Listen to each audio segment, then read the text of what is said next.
war? Oh, no, he didn't have a clue. I mean, I'm horrified to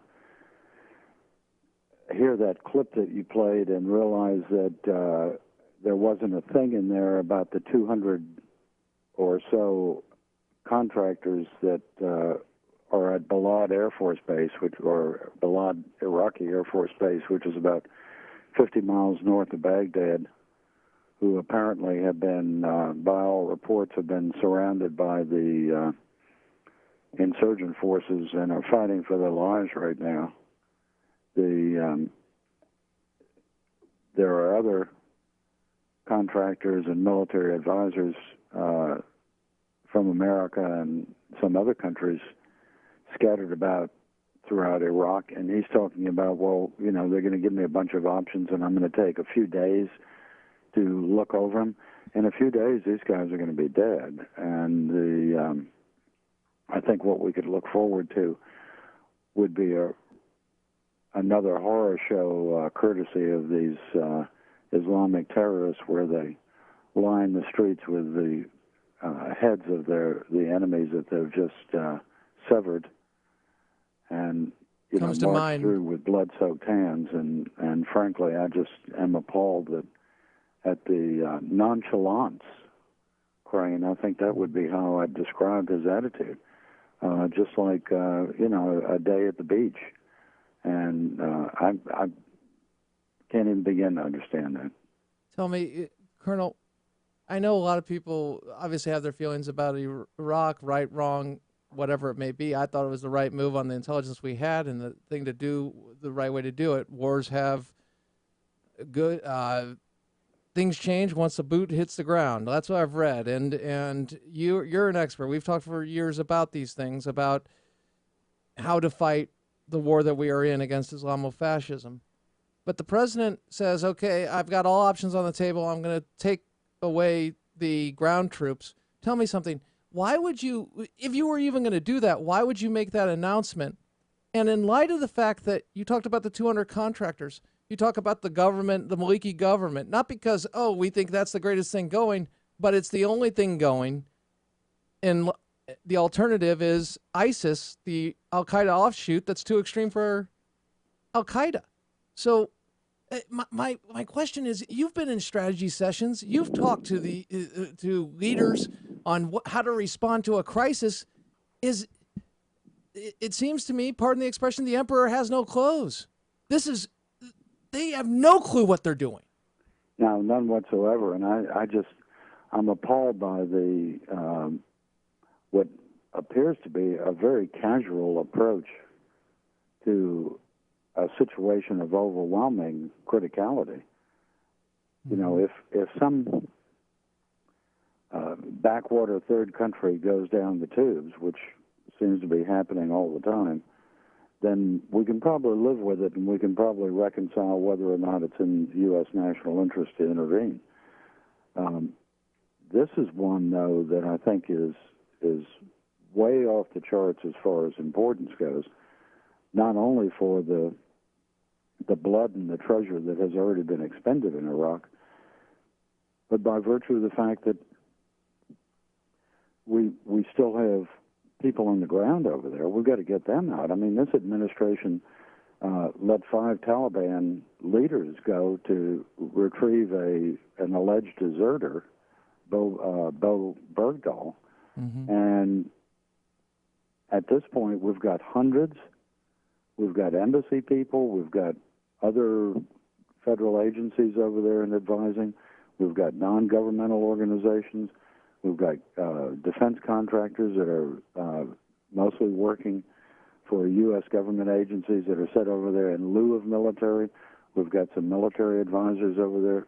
There are civilian business personnel over there. And the president's decided he's going to, take a few days off and think about this. This is the kind of thing that ought to be at the critical level where, the lights are going off, midnight oil is being burned, the subordinate commands are being alerted to get in there and perform some sort of rescue mission, And as you said, Crane, the idea of just simply going ahead and throwing a chip on the table and giving it away, saying, well, we're not going to have any boots on the ground, that's strictly for domestic politics. This whole administration has no clue about anything that happens offshore and are so absorbed with domestic politics and trying to expand governmental control over the individual Americans that they're willing to let our international interests go down the tubes without any action. I mean, is this going to be another case of leading from behind or retreating from behind? I'm just appalled at the whole thing. I mean, I've read a couple of things, and I'm sure you have, and some of the listeners have, about, oh, this is great because we've got Al Qaeda and now Iran is involved. Yeah. So we'll have the Iranians fighting the Al Qaedans, and devil take the hindmost. But that ignores the fact that they're sitting on one of the largest oil reserves in the world. Iraq is very strategically located. We've talked about that before. That this is a merger in ISIS of parts of Syria and parts of Iraq. So the international boundaries are literally being rewritten while we're talking, and we're watching the march of a medievally barbaric army of insurgents across Baghdad, and goodness knows how many innocents are going to be tortured, beheaded, murdered, raped, men, women, children. And we're standing by as if this is some sort of Hollywood film. I don't get it. I mean, I'm stunned by the whole thing. How is this analogous to the fall of Saigon versus today? It's very much. I mean, yeah. This is sort of like unlocking old memories that I would just as soon have had locked up. It's the same thing. And I've posted a couple of comments on my Facebook page about this. That when the bottom falls out of these things, Crane, it doesn't fall out slowly. This isn't some sort of creaking, very slowly give way. When the bottom goes out, it goes out all of a sudden, and it begins to accelerate. So what we're seeing is when the first Iraqi police or national police or Iraqi army people were either overrun, captured, intimidated, frightened away, began to retreat, it started this ball rolling. And panic generates panic.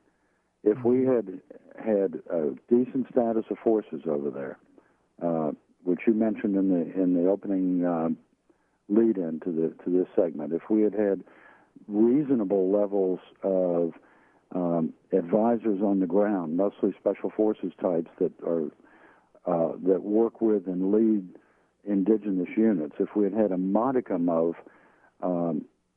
air support to reinforce those units and build up their confidence, this never would have happened. So, we've got to lay this where the blame lies, and that's on this administration that had no sense of urgency about a status of forces agreement. In fact, acted as if they didn't even want one. He was consumed, again, with domestic politics. He wanted to be able to say Americans are completely out of Iraq. Well, he got to say that. And now he's getting to watch the results of his terrible judgment come home to roost. Unfortunately, it's not coming home to roost on him. It's coming down on the heads of hundreds of thousands of innocent Iraqis right now. And as you said last week, these things happen very quickly. It's going to go like lightning. I mean, we've already seen Mosul, the second largest city in Iraq, fall. They're marching down the main route. That's the one the Americans used to call Route Tampa. They're marching down there. They've hit Tikrit. They've hit Samarra. They've invested Balat, as near as we can tell from the reports we're getting out. That's where the American contractors are fighting for their lives. And they're moving on Baghdad. Meanwhile, in the south, the Iranians have had a foothold there for years, since 2004, 2005, if not earlier. And so these forces these antithetical forces are moving to meet each other, and who's going to be the ham in the sandwich? The Americans and the foreigners are over there, and the Iraqis who just want to be, lead normal lives in some sort of autocratic and theological dictatorship-free environment. And what are they getting? They're either going to get the mullahs from Tehran, or they're going to get these crazy jihadists from Al-Qaeda in the north. What kind of Hobson's choice is that? And then we go to Afghanistan and the impact this That's going to have the same thing there. I mean, yeah. What I would expect is that we're already seeing with the release of these 5 Taliban guys, the Taliban in Pakistan is on the offensive again. They've hit the same major airport twice. The second time was obviously to show that they could do it anytime they wanted. And the president who decided that he had wanted to make an accommodation with the Taliban is now going to probably have to turn the army loose on them again. But every time we make these so-called accommodations, we get weaker and the enemy gets stronger. I mean, that's not a theory or an option or a hypothesis. That's a law of nature. It's just the way things are on the ground. And the weaker we appear or the weaker we act, and we're acting terribly weak in Iraq right now, the stronger these other guys are going to get. Are we inevitably going to have to fight a much stronger, more organized enemy because of this? There's no question about that. I mean, goodness gracious, the reports are that when they looted the banks in Mosul, they came away with in excess of $400 million. I mean, a terrorist group with $400 million? With $400 million, you could go to a lot of places in the world and buy a nuclear weapon. And anything will work your way up through the scale to that.